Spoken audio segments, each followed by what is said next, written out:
What's going on, everyone? It's Dominic from Grow Posy in another episode of We Play Here. I am playing some Last of Us Factions multiplayer. It's loads of fun. I'm not that great at it, but I still have a blast playing it. Naughty Dog's one of my favorite game studios out there, and I love playing the crazy multiplayer that they come up with, from Uncharted to this. Speaking of which, I'm going to be playing this for the next few episodes of We Play. For the next couple of weeks, I'm going to be playing Last of Us Factions. If you want to know when I'm playing, and if you'd like to jump in and play a few rounds with me or against me, follow GrowPosy on Twitter, at GrowPosy on Twitter. GROPOZY on Twitter.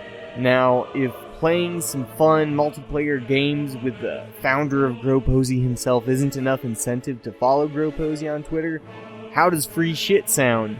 Free shit's always fun. Here's the thing, if we get enough followers on Twitter, I'm going to say 100, maybe a little more, we're going to start doing competitions on Twitter. Competitions that you can win free stuff in, free things such as video games, free brand new video games for Xbox One, PlayStation 4, maybe even PC. I'm not a PC gamer, but you might be. These competitions are going to range from a whole bunch of different things that I hope we have fun participating in and competing in, and if you want it hard enough, winning in. Free shit on Twitter always sounds like good fun to me. I hope that is incentive enough to follow us on Twitter, but if that's not enough, follow us on Twitter to keep updated with when we start streaming on Twitch. That's right, we're going to start doing Twitch streams, and we're going to be playing pretty much anything on Twitch. It's not going to be multiplayers necessarily. It could be. Maybe a multiplayer, maybe a PC game, maybe, who knows what. It's going to be loads of fun.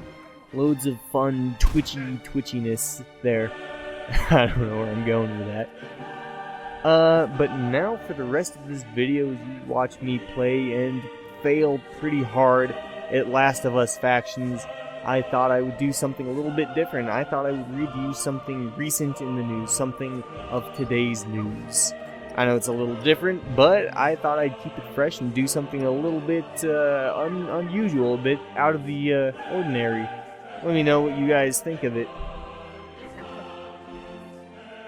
This was a story written today on NPR News at 5:02 p.m. Eastern Standard Time by Peter Kenyon.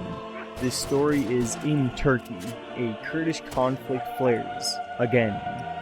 In Washington, Turkey is seen as an important ally in the fight against the Islamic State, or ISIS, in Syria and Iraq.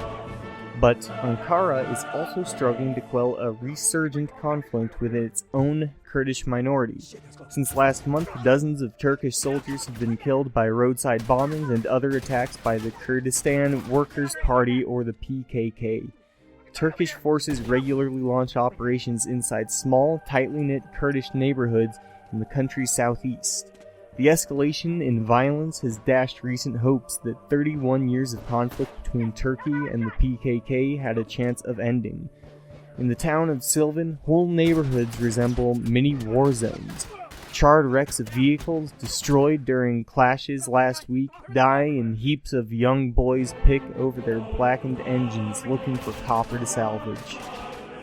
At a nearby tea house, a knot of men sits on plastic chairs around low tables dotted with small glasses of strong tea. They're discussing the violence that occurred here August 19th. Mahmoud Kara, whose balding head is balanced by a thick dark mustache, says the PKK's youth faction vowed to defend the area after local mayor declared autonomy of Ankara.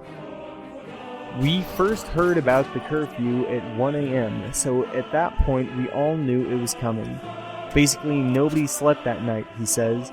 Around 4 a.m. it started. I came down to see. It was clashes, shooting, explosions everywhere. Another resident, Mehdi Azgin, says since then, many of the women and children have left the 4 neighborhoods that the army targeted. He also says defending the army is more than just symbolic resistance.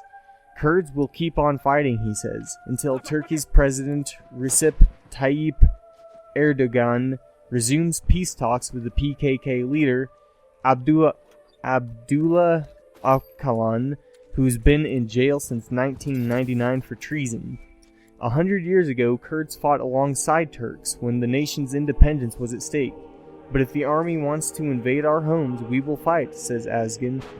If Öcalan says stop, not one rifle will fire. But what's happening now is basically revenge. Erdogan is angry that a pro-Kurdish party did well in the last elections, and now we're all being punished.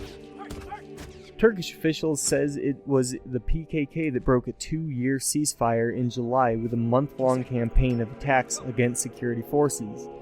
The toll has military families grieving.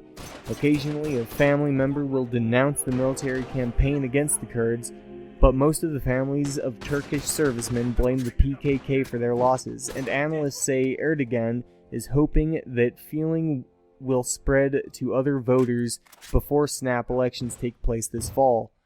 Columnist and blogger Yavuz Beyder says many Turks believe Erdogan is gambling with the country's security in hopes that the ruling AKP, or Justice and Development Party, will regain its majority this fall. In the meantime, he says Turkey's largely Kurdish southeast will suffer the most. To say the least, Turkey is an immense systematic crisis, Baydar says. It is the ambition of the president that drives the country to an unknown. And in parallel, the PKK is declaring one after another autonomous areas. So the entire east and southeast of the country is dragging into murder, bombing, and destruction. For Turkey, the current unrest is a huge distraction at a time when its support of the fight against ISIS is badly needed by the US. For the people of Silvan, it's a fact of daily life. Hours after we left the town, security forces again clashed with the PKK youth movement there, forcing shops to close and civilians to flee as the authorities imposed another curfew. So that was NPR News. The story was In Turkey, a Kurdish Conflict Flares Again, written by Peter Kenyon. If you guys like that story, you should find the original on npr.com. That's not .com. That's .org, of course. www.npr.org. And if you like that, if you liked reading news during gameplay like that, I don't know. It's kind of weird, I know, but I thought I'd give it a shot. Something a little new, something, I don't know, maybe good. Let me know in the comments, and don't forget to follow GrowPosy on Twitter to stay updated with us and communicate with us. Talk to me on Twitter, talk to me on YouTube.